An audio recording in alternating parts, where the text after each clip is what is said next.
जिम्मेदारी के साथ कह रहा हूं कि जज्बात में लाए बगैर कह रहा हूं कि आज 17 करोड़ मुसलमान अपने आप को ऐसा समझते हैं कि जिस जमाने में हिटलर के जमाने में यहूदी अपने आप को समझते हैं।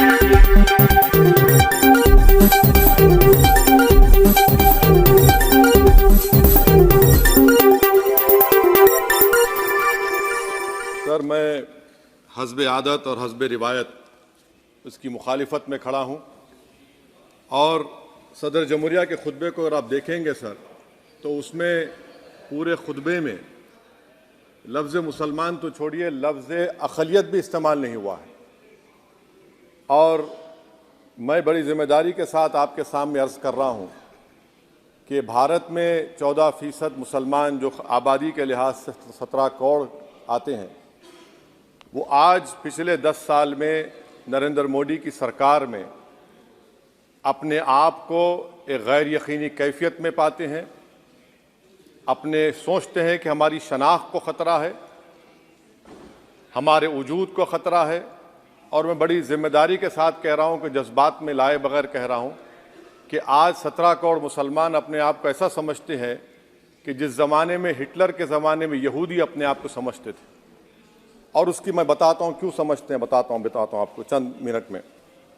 सर, मिसाल के तौर पर आप देखिए, खुतबे सदारत के हिस्से तहरीर का 32वां पैराग्राफ 32 पैराग्राफ में ड्रॉप आउट रेट का जिक्र हुआ, स्कूलों में इंदराज यानी एनरोलमेंट का जिक्र हुआ, एससीज का नाम लिया गया, एसटीज का नाम लिया गया, ओबीसीज का नाम लिया गया, लफ्ज़ अक़लियत का नाम नहीं लिया गया, मुसलमान तो छोड़िए। और सबसे ज़्यादा ड्रॉप आउट इस मुल्क में अगर स्कूलों में है तो मुसलमानों में है। सबसे कम एनरोलमेंट अगर है तो मुसलमानों में हायर एजुकेशन में। गवर्नमेंट का डेटा है सर कि मुसलमानों का जो स्टूडेंट ड्रॉप आउट है वो 14.42 से क्लास 1 से शुरू होता और वो क्लास 6 और 8 को पहुंचे अब तक वो 10.76 को पहुंचता है। ये गवर्नमेंट का डेटा है, यानी क्लास 1 से क्लास 6 से 8 तक ये हाल है। आपने क्या किया सर इस बजट में? प्री मैट्रिक स्कॉलरशिप को सिर्फ 9th क्लास तक महदूद कर दिया और इसमें आपने पैसे कम कर दिए प्री मैट्रिक स्कॉलरशिप में। और सर 2022-23 का बजट आप देखिए, 5026 करोड़ रुपए दिए गए थे, जिसमें से सिर्फ 663 करोड़ इस्तेमाल हुए। अब आप आ जाइए सर, AISHE का डेटा है कि हायर एजुकेशन में मुसलमानों का 8.5 ड्रॉप आउट रेट हुआ है। 2020-21 में गवर्नमेंट का डेटा बता रहा है कि 1,80,000 मुसलमान हायर एजुकेशन में नहीं है। प्री मैट्रिक स्कॉलरशिप को आपने 423 करोड़ था, उसको आपने इस साल 326 कर दिया। मौलाना आज़ाद फेलोशिप को 45 करोड़ कर दिया। MCM जो 44 करोड़ था 33 करोड़ कर दिया। बताइए, जो सबसे ज़्यादा जिसका कम्युनिटी का ड्रॉप आउट रेट है और जो हायर एजुकेशन नहीं, उससे आप ये बर्ताव करते हैं। सर, दूसरी बात यह है कि हम ये देख रहे हैं कि 10 साल में इस सरकार में कोई हद नहीं छोड़ी है गलत हुक्मरानी की, नफरतों को भड़काने की, कोई हद नहीं छोड़ी गलत फहमियों को फैलाने की, और कोई हद नहीं छोड़ी इस मुल्क के अवाम नास को तर्क करने की। इस 10 साल में हमने क्या देखा सर? जमहूरियत हमारे वतन अजीज की को बचाना बहुत ज़रूरी है, ये गरीबों के लिए और कमज़ोरों की एक बहुत बड़ी ताकत है। मगर 10 साल में 9.5 साल में क्या हुआ?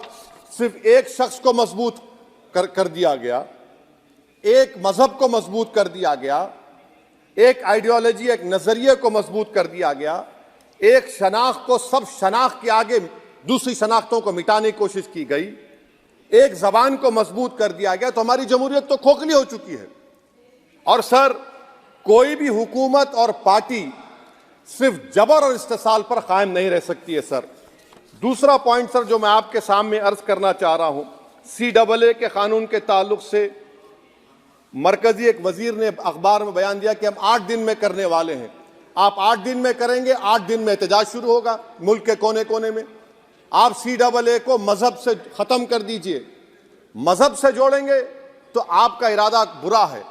आप भारत की अक़लियतों को, भारत के मुसलमानों को, दलितों को आप परेशान करने का आपका इरादा है। सर, दूसरी बात यह है कि CAA के खिलाफ क्यों हम हैं? क्योंकि सीमांचल के मुसलमान को आप बांग्लादेशी कहते हैं। कोई मिनिस्टर मुझे कहता है कि घुसपैठी है, रोहिंग्या है। तो CAA को मजहब से जोड़ना गलत था, उसको निकालिए। मगर हमारे देश के प्रधानमंत्री सर, वतन अजीज के वजीर आजम, मैं बड़ी जिम्मेदारी के साथ कह रहा हूं कि मैं अपने बचपने में जब हिस्ट्री पढ़ता था तो मैंने एक स्टैचू की फोटो देखी थी, प्रीस्ट किंग ऑफ मोहनजोदारो। ऐसा लगता है कि वैसा ही लग रहा है कि प्रधानमंत्री नहीं है बल्कि पुजारी सम्राट बन चुके हैं वो। और मैं क्यों कह रहा हूं कि हमारे सदर जमहूरिया ने कहा था कि 22 जनवरी एक तारीखी दिन है, बिल्कुल तारीखी दिन है। 22 जनवरी की बुनियाद 6 दिसंबर 92 को रखी गई। 22 जनवरी की बुनियाद 86 में ताले खोलकर रखी गई। 22 जनवरी की बुनियाद जीबी पंत ने रखी थी, इसीलिए तारीखी दिन है। और तारीखी दिन इसलिए भी है कि सर, इसी ऐवान में 16 दिसंबर 1992 को हमने एक रेजोल्यूशन पास किया था। आप बताइए कि आज इस मुल्क में चाहे कोई सेकुलर पार्टी का हो या जो भी हो, वाले सब सेकुलर है, बुरा मैं हूं, किसी में हिम्मत नहीं है कि 6 दिसंबर की बात की जाए। और वो तारीखी दिन इसलिए भी है सर, इंसाफ करने वालों में एक NCLT के चेयरमैन, एक गवर्नर और एक नामजद शुदा रुकने पार्लियामेंट बैठे हुए थे। अब आप बताइए मेरे पास बचा क्या है? बचा यह है कि आर्टिकल 32 बचा है, जिसको बाबा साहब अम्बेडकर ने दिया। आज मुल्क के 17 करोड़ मुसलमान भारत के वजीर आजम पर एतमाद भरोसा नहीं करते, बिल्कुल नहीं करते, बता रहा हूं, खुल के कह रहा हूं। अगर आप आर्टिकल 32 का ड्यू प्रोसेस ही खत्म कर देंगे तो फिर मेरे पास क्या बचेगा सर? क्या बचेगा? मैं तो यहां खड़े होकर वो सुप्रीम कोर्ट के मायानाज बेबाक वकील दुष्यंत दवे की तरह तो नहीं कह सकता। मुझे आज भी रूल ऑफ लॉ में भरोसा है, मुझे आज भी कानून पर, संविधान पर भरोसा है, मगर ड्यू प्रोसेस तो फॉलो होना चाहिए। ड्यू प्रोसेस फॉलो नहीं हो रहा। एक तारीखी दिन 22 जनवरी था, एक तारीखी दिन 31 जनवरी था। सर, रात के अंधेरे में अपील किए बगैर आप आरे लेकर रास्ता खोल देते हैं। क्या पैगाम दे रहे हैं सर? 600 साल की मेहरौली की मस्जिद को बगैर को नोटिस दिए आपने डिमोलिश कर दिया। मैं जिम्मेदारी के साथ कह रहा हूं कि भारत के प्रधानमंत्री और उनकी सरकार भारत के मुसलमानों से उनकी शनाख्त को छीनना चाहते हैं। ख्वाजा अजमेरी के आस्थाने पर चादर बिछाइए, मगर आप जो चादर मुझसे छीनना चाह रहे हैं, मेरी मस्जिद है, आप हर मस्जिद को छीनना चाहते हैं। आप बताइए 17 करोड़ मुसलमानों को क्या पैगाम दे रहे हैं आप कि आप हर मस्जिद को छीन लेंगे मुझसे? फिर मेरा वजूद किस माने रखता है? मेरा शनाख्त क्या माने रखता है? रूल ऑफ लॉ क्या माने? अच्छा, 1991 के प्लेसेस ऑफ वर्शिप एक्ट पर क्यों नहीं बोलते आप लोग? आप उस पर कायम है नहीं है। आप 500 साल की बात करते, मैं आपसे कहता हूं भाई 500 साल पे मत जाइए, बौद्ध पे जाइए, जैनिज्म पे जाइए, शैविज्म पे जाइए, कहां रुकेंगे? अरे इस देश को आजादी मिली 47 में, संविधान मिला हमको बाबा साहब अम्बेडकर का बराबरी का। उससे पहले तो राजा रजवाड़े थे, जमहूरियत नहीं थी, लोकतंत्र नहीं था, मगर आप उसको उस बारे में लेके जाते। अरे 500 साल आगे क्या होगा बताइए?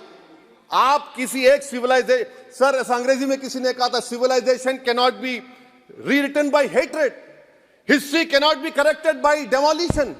आप ये नहीं कर सकते। और मैं उम्मीद करता हूं कि जब मौर्रिख तारीख लिखेगा, नरेंद्र मोदी इस मुल्क में तारीख लिखना चाहते हैं। क्या तारीख लिखना चाहते हैं?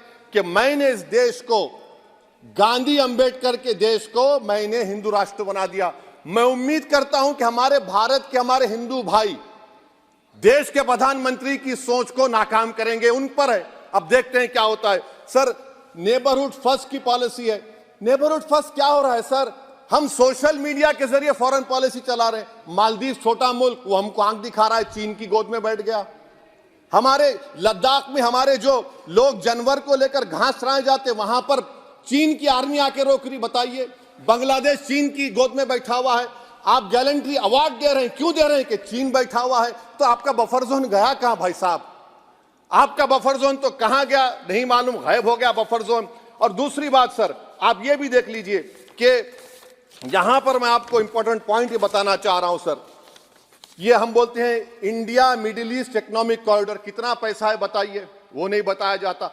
अच्छा सर, सबसे तकलीफ दे बात मेरे लिए है कि भारत ने यूनेस्को का इलेक्शन पाकिस्तान से हार गया। हम पाकिस्तान से हार गए, ये आपकी फॉरेन पॉलिसी है। यूनेस्को के इलेक्शन हम पाकिस्तान से हार गए। अच्छा, मामला इजराइल का, फलस्तीन का, गाजा का आया। अक्टूबर में 10,000 लोग मर गए, हमने यूएन में सीज फायर की तायीद नहीं की। दिसंबर आया, 20,000 मर गए, तो हमने तायीद कर दी। क्यों तायीद की? क्योंकि ग्लोबल साउथ को हमको फॉलो करना पड़ रहा है। भारत ग्लोबल साउथ को फॉलो कर रहा है, मेरे लिए तकलीफ दे बात है। यह आपकी नाकामी का बहुत बड़ा सबूत है। इसीलिए हम बता रहे हैं कि यह सरकार की बहुत से नाकाम। सर, अलीगढ़ मुस्लिम यूनिवर्सिटी, आखिरी पॉइंट, अलीगढ़ मुस्लिम यूनिवर्सिटी। सर, आप उत्तर प्रदेश से आते हैं। सर, 81 में एक्ट पास हुआ। हमारा लॉ ऑफिसर कोर्ट में कहता है कि मैं पार्लियामेंट के एक्ट को नहीं मानता। कैसे नहीं मानते सर? क्या नरेंद्र मोदी ने पार्लियामेंट को नॉमिनेट किया या पार्लियामेंट ने नरेंद्र मोदी को प्रधानमंत्री बनाया? बताइए। 81 के एक्ट को नहीं मानते। सर, 2 ही तो सेंट्रल यूनिवर्सिटी है मुसलमानों के। 1,80,000 आप ही के सरकार के दौर में मुसलमान हायर एजुकेशन निकल गए। आप अलीगढ़ मुस्लिम से छीनना चाह रहे हैं। Theory of separation of powers में एग्जीक्यूटिव हमको डिक्टेट करेगा। मेरी आवाज तो पार्लियामेंट है, अब मेरी आवाज के खिलाफ एग्जीक्यूटिव सुप्रीम कोर्ट में बोलता है। अलीगढ़ मुस्लिम यूनिवर्सिटी से इतनी नफरत क्यों है आपको? वहां पर तो हिंदू भाई भी पढ़ते हैं। सर, ये अलीगढ़ मुस्लिम यूनिवर्सिटी का मामला है सर। तो मैं आपसे इस बात पर, इस शेर पर अपनी बात को खत्म कर रहा हूं सर। आप भी उर्दू दां हैं जी। मसीहाओं को जब भी आवाज दी है, अहमद फराज का शेर है जी जी, मसीहाओं को जब भी आवाज दी है पलट कर आ गए हर बार कातिल। मसीहाओं को जब भी आवाज दी है पलट कर आ गए हर बार कातिल। वहां क्या दाद खाही क्या गवाही, वहां क्या दाद खाही क्या गवाही, जहां हो मुंसिफों के यार कातिल। सर, मैं फिर से हुकूमत से मुतालबा करता हूं कि अल्पसंख्यक समाज के बजट के स्कॉलरशिप को आप डिमांड ड्रिवन करिए। भारत के प्रधानमंत्री प्रधान सेवक रहिए। आप कोई प्रीस किंग मत बन जाइए। आप जीतेंगे, कौन जीतेंगे देश तय करेगा। मगर याद रखिए, 17 करोड़ मुसलमान आज गम और गुस्से में हैं और इस बात को महसूस कर रहे हैं, इस बात को महसूस कर रहे हैं कि प्रधानमंत्री को हम नोट नहीं दिए मगर हमारा प्रधानमंत्री है। आखिर ये प्रधानमंत्री 17 करोड़ मुसलमानों की उनकी शनाख्त को कैसे मिटा रहे हैं, कैसे उनको आप मार्जिनलाइज कर रहे हैं। इसीलिए सर, मैं उम्मीद करता हूं कि हमारे सेकुलरिज्म जो है वो, मैं पॉलिटिकल सेकुलरिज्म कभी नहीं माना, जो सेकुलरिज्म संविधान में लिखा गया उसकी हिफाजत करेंगे। मुल्क अहम है, वरना याद रखिए आप चुनाव जीते हैं हारे, मगर अगर आप 17 करोड़ एक जनता को आप गैर यकीनी कैफियत पैदा कर देंगे, ये देश के हित में नहीं होगा।